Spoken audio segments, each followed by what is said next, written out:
Hi there, my name is Ron Rogers, and this presentation is titled The Wild West Days of Skydiving, Dangerous Aircraft Operations. Now, I said on the previous presentations that I had 4 subjects to talk about, and the way these things kind of work is when I start getting into these things and remembering, I remember other things, and this is one thing that I really shouldn't have forgotten, and I can only call it Dangerous Aircraft Operations. Now, jump clubs now, like the ones I'm familiar with here in Illinois and Iowa, they're very professional operations.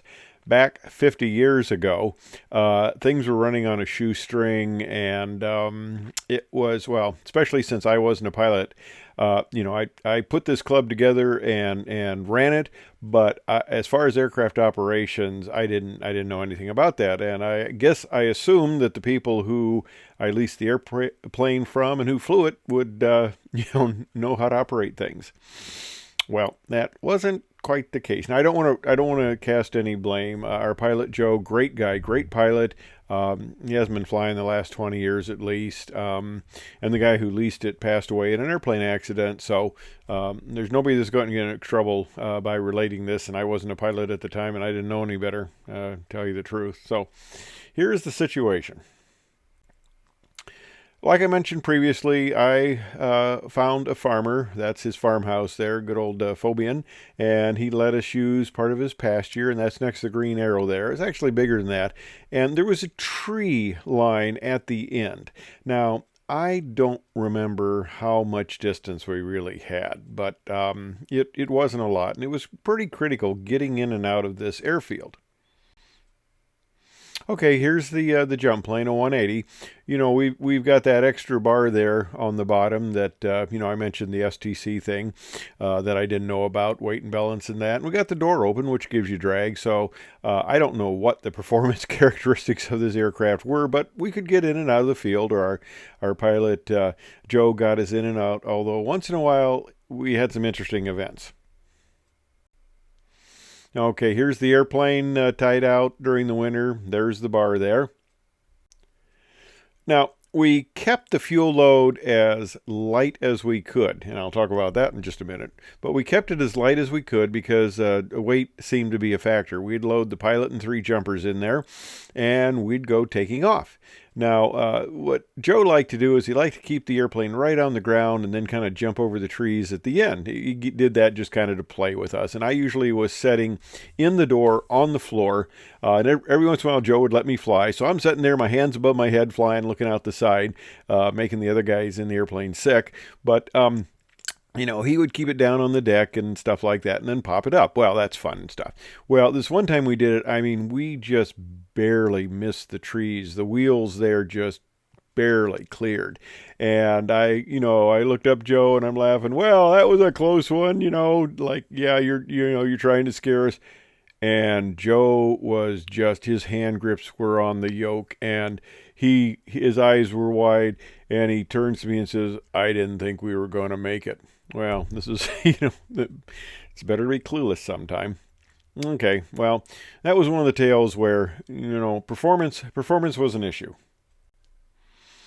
Now, we got a load of jumpers going up, and there's, on these airplanes, there's that little column where you stick the oil dipstick in, and it's a little column that goes into the engine, and if that thing gets loose, oil can leak out. So we're taking off. We get about 2,000 feet, and smoke just starts pouring out from underneath the engine cowling and around it and everything. The oil was coming out, and it was hitting the hot parts of the engine and producing just a lot of smoke. Well, we didn't know any better, and we decided enough of this, and we just all went right out the door. There wasn't really much communication. It was the first guy went, and we all followed. And the funny thing was, about that time, Joe says, he turns to us to say, well, maybe you guys might want to bail out here, because he was thinking, something was wrong here.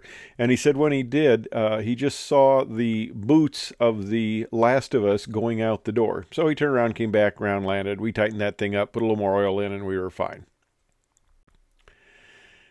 And like I mentioned, fuel was kind of an issue, and we tried to keep the fuel right at the minimum load. Now, did we have VFR reserves? I have no idea, but we had an incident that made me kind of doubt it because I'm down there on the ground. I had jumped earlier, and Joe had just put out a load of jumpers, and I'm sitting there and I'm packing my chute, and one of the new students says, "Well, that looks a usual way for the airplane to come in," and I looked up and I saw him banking steeply off the end of the runway and going down rapidly, and oh my gosh. We grabbed the first aid kit. We hopped in my car. We drove over to the inn there, and we thought we were going to see the airplane in a wrecked up ball. And there's Joe. He had landed on this little road that was over the hill. We couldn't see it because of the hill off the end, and he's standing next to the airplane, smoking a cigarette.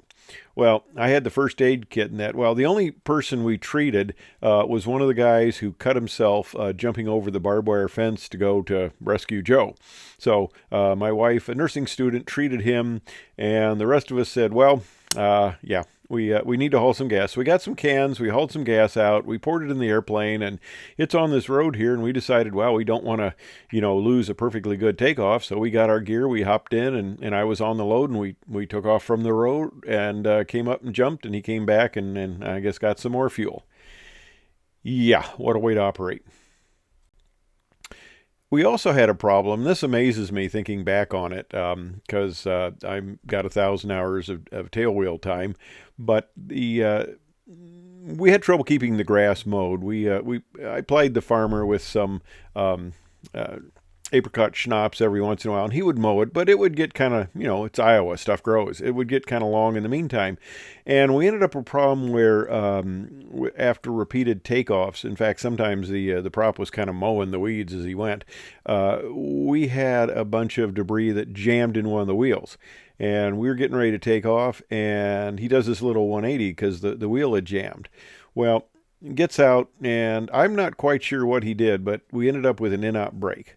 And we flew that way for a while till he could take it back to the main airport and get it fixed. I have no idea how you fly a tail dragger with only one brake. I think it's nearly impossible. Apparently, the grass slowed him down enough. We didn't have crosswinds. I don't know what, but it's something I wouldn't even want to think about. But that's why I said Joe must have been a pretty good pilot because he did it and got away with it. Later, they made some little aluminum shields to kind of protect the wheels so we wouldn't get the the weeds jammed in there. And then we had one last vent I want to talk about, and this is where we had some rivets that had popped in the track that held the flaps. So when Joe put down full flaps, he was committed to land.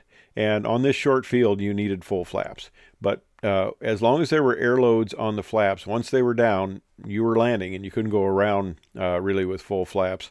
So once he had the flaps, he was committed. And this went for a while before he was able to get it fixed. Actually, it went probably for much longer than it should. And here's the last thing where we had it tied down out in the field and we had a windstorm, typical Iowa type of blizzard sort of thing. And one of the ropes broke and it went up on the wing and damaged it. And I'm sure he got a ferry permit, but he flew it out of there with the damage back to the Iowa City airport and got it fixed. But anyway, that's the story of how skydiving operations, at least back at that time, really operated on a shoestring budget. And, if I would have known better, well, that's probably why the other club ended, because of the maintenance issues. You got this airplane, you go up full power, you pull it after the jumpers go out, you pull it idle and you come back down. Now that's just hard on airplanes, hard on engines and that. And these aircraft really get a lot of abuse because of that. And it probably wasn't the best maintained. But anyway, 50 years later, I can do this little confession now that I know better of the whole operation. Anyway, that's the story of dangerous aircraft operations for a jump club. Hope you enjoyed it. Thanks for watching.